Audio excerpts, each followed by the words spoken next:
ఎవడండి బాబు వీడు, ఎంత చెప్పినా వినడు, గుప్పు గుప్పున వదిలేస్తాడు, తప్పంటే అసలు ఒప్పుకోడు.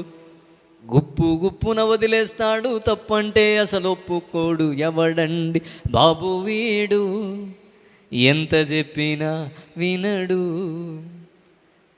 తాగొద్దురా అంటే నీకు ఎవడు చెప్పాడు అంటాడు. పీల్చొద్దురా అంటే ఎక్కడ రాసుందో చూపమంటాడు. దాన్ని చేసినోడే రాసిన హెచ్చరిక మరిచాడు.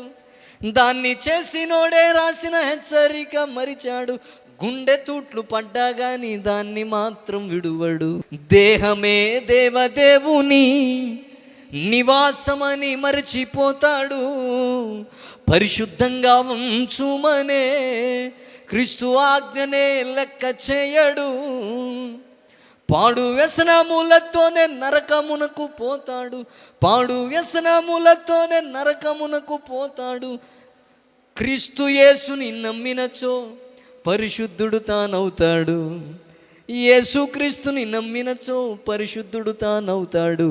ఎవడండి బాబు వీడు, ఎంత చెప్పినా వినడు. ఎవడండి బాబు వీడు, ఎంత చెప్పినా వినడు. దేహం ఏందంట? ఎన్నిసార్లు విని ఉంటాం మనం? మీరు దేవుని ఆలయం, దాన్ని పరిశుద్ధంగా ఉంచాలి అన్న మాట ఎన్నిసార్లు వినుంటావు. కానీ దాన్నే నువ్వేం చేస్తున్నావు? పాడు చేస్తున్నావు. దేవుడు నివసించాలి అనుకుంటున్నటువంటి ఆలయాన్నే నువ్వు పాడు చేస్తున్నావు. మందిరం పవిత్రంగా ఉండాలి.